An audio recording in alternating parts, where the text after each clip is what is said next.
Hi class, I hope you're doing well. So for this chapter, chapter 14, we're covering feminist multicultural counseling, and this is the lecture component. Please email me if you have any questions. We can also set up virtual office hours. Right, here we go. All right, so for this chapter, we need a little bit of background. First is that both feminist therapy and multicultural counseling or multicultural therapy originally were developed to better serve women and ethnic minorities. Counselors were noticing that, again, most of the um, theories in the past were A, developed by men, and B, served often men's issues, or um, if we're thinking about ethnic minorities, where it was serving white people in the US.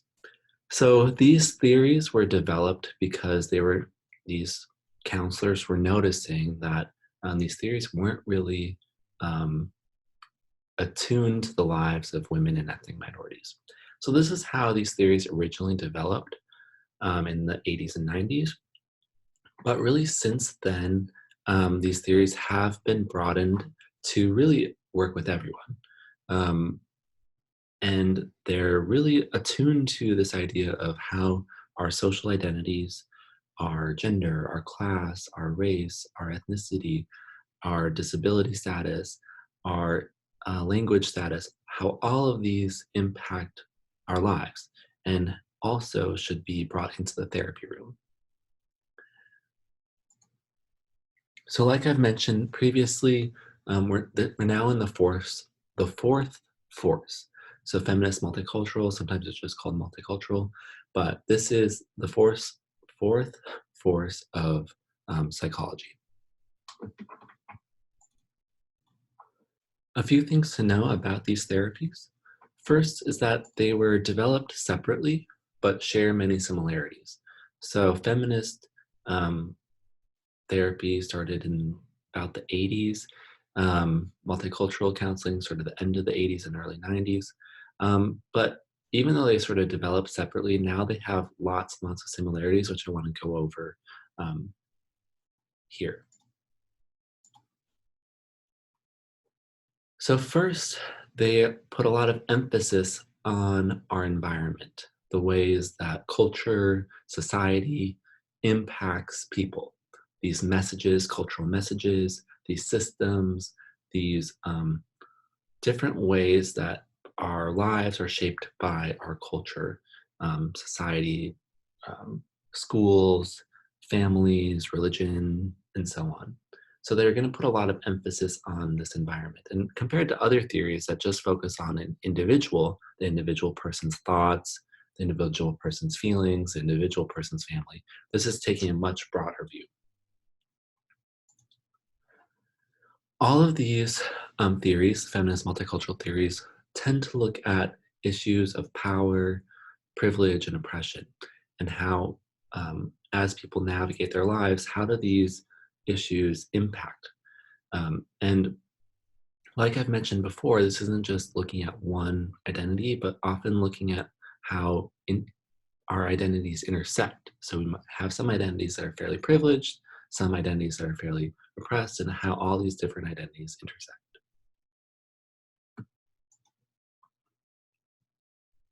And both feminist and multicultural counseling um, pay attention to how clients can feel empowered.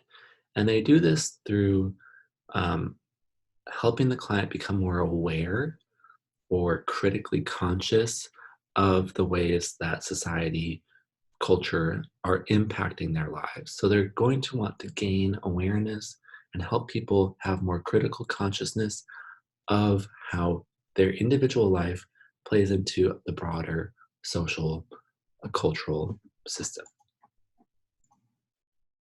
And just a reminder that this isn't just about understanding the client. It also is important for the counselor to think about themselves as a cultural being. So both of these theories also assert that the therapist has to have a lot of awareness of themselves as a cultural being, their gender, their sexual orientation, their class, and so on. Because if we're not aware as therapists about these things, we might unintentionally impact or have bias towards our clients. This bias could come out in a lot of different ways. It might be that the the counselor pathologizes different communication styles of a different culture. They say, "Oh, why aren't you talking to me about your feelings?" Perhaps in that culture, that talking about one's feelings is sort of taboo. So a counselor could pathologize cultural values or communication styles of a different culture. Um, you could try to misattune. So if a client, perhaps of color, a client of color expresses hesitancy in discussing racial issues with the white female therapist, she might reply, "I completely understand. As a woman, I face discrimination also." So the therapist is trying to join with the client and sort of acknowledge that they've experienced discrimination, but gender discrimination and racial discrimination can be quite different. So if the therapist is unaware of their own privilege, their own background, this could hurt the client, and microaggressions could happen in therapy. I will post this link on Blackboard, but this is a link to a video where some feminist therapists are talking about um, their um, their approach to feminist therapy, why they do feminist therapy, and so on. And you only have to watch from 4:24 to about 10:13. So as you notice, we're going to start with talking about feminist therapy, and then we'll talk about multicultural counseling in the next video. So the rest of this video will just be focused on feminist therapy. And again, these two have a lot in common, but there are some differences. So some particular tenets of feminist therapy that are important to know. The main one is that this idea that the personal is political. So this tenet states that there is an importance to examining the environmental context, structures, and social forces that impact mental health. And the therapist is going to explore experiences of discrimination, bias, and oppression. So what this means is that if someone comes in anxious and they're wanting to talk about their anxiety, they're not going to just stick to the personal, this anxiety, what are they worried about, and so on. They're going to link it to culture. So whatever is happening for this person, it's likely linked to what's happening more broadly. So they're going to look at how perhaps this person's experiences of discrimination might lead to more anxiety. And there's been a lot of research on this. For example, my field is LGBTQ, and LGBTQ people do have higher rates of anxiety, and this is thought it's due to their experiences of discrimination. So in the counseling session, the therapist is going to not just focus on the symptoms of anxiety or the symptoms of depression, but they're going to look at it in a broader context. The next is personal empowerment. So feminist therapy really believes that the client can change. The client can advocate for themselves, and the therapist is really there to support this. So there's a lot of trust in the client. There's a lot of belief in the client's agency and ability to tackle their own issues. Personal empowerment, thus, is a way that the counselor can partner with the client and help them grow, change, and advocate for themselves. Other things to know about feminist therapy include that the therapy relation strives to be egalitarian. So egalitarian means equal, sharing power. So compared to CBT, for example, where the therapist is sort of like a teacher teaching new skills, things like this. Feminist therapy really says and tries to say, okay, let's be on the same page. The client is the expert of their own lives. The therapist could never say, you should do this, you should do that, because who knows? Maybe that doesn't work for that particular client. So feminist therapy really tries to partner with the client to say, okay, based on what I know as an expert in psychology and what you know as an expert in your life, let's collaborate to find something that really works for you. So it's really collaborative. The client is involved in a lot of the decision making. The client should set the goals. The client should set the method. So how do they want to make the change? So the client is really involved in feminist therapy. When the counselor is trying to do some sort of technique, maybe they're doing a Gestalt technique or some other technique, the counselor is going to explain why they're doing this technique. So the counselor is really open. They're not, again, trying to be some expert with some hidden knowledge. They're going to share about, I really think we should do this because X, Y, or Z. So the counselor is going to be open about why they're doing different techniques. This is based in Rogers' facilitative conditions. So again, unconditional positive regard, empathy, genuineness. So it's sort of an outgrowth in a way of Rogers. And one thing that's really key to feminist therapy is that they use a lot of self-disclosure. So unlike psychoanalysis that is very against self-disclosure, feminist therapy uses it a lot. And they see this as sort of an equalizing strategy. So if, a way to make it more egalitarian. So if the client is saying that they struggled with something and that they know that their therapist shares that they struggle with it too, this sort of puts them on an equal playing field, that it's not like the therapist never struggles or that the therapist, doesn't have experience with this. So it's trying to really show that the therapist is human, therapist makes mistakes, therapists struggle, and so on.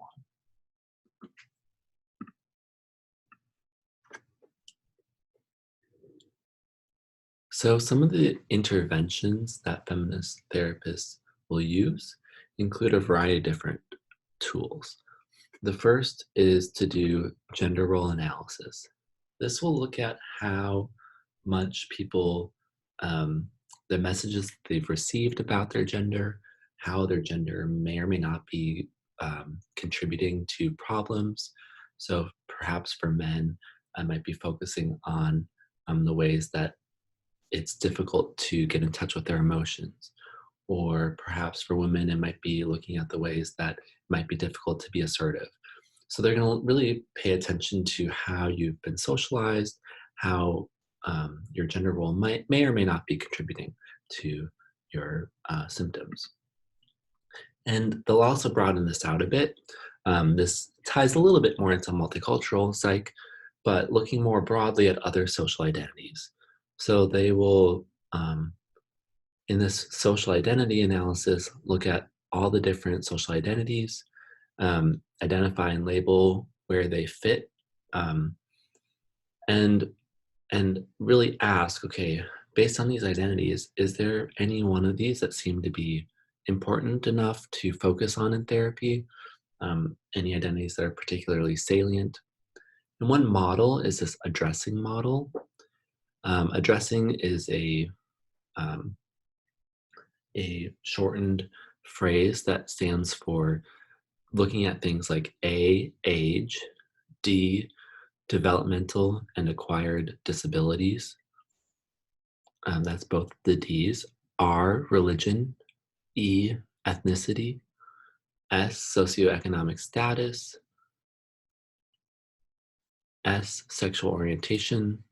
I, indigenous heritage. N, national origin. G, gender. So this sort of model is trying to look at all the different social identities and how that may be impacting that person's life. Another intervention is that they will make groups.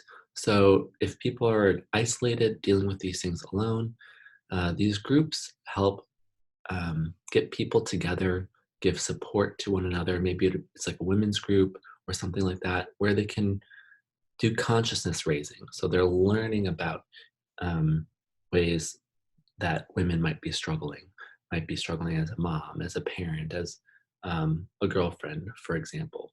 So it's a way to increase people's awareness of these issues, get together and provide support. They will do some reframing and relabeling, which is sort of similar to CBT, but they'll do it in ways where it might externalize the problem some. So if someone's taking a lot of ownership over their issues or concerns, they might say, okay, there might be a part of that, but part of it might be coming from these outside societal pressures, and they'll reframe things and relabel things to change perspective. And they will use a lot of questions. So if someone is talking about their perfectionism and their desire to be perfect, they might start asking them, where did you learn that? What messages did you receive about having to be perfect?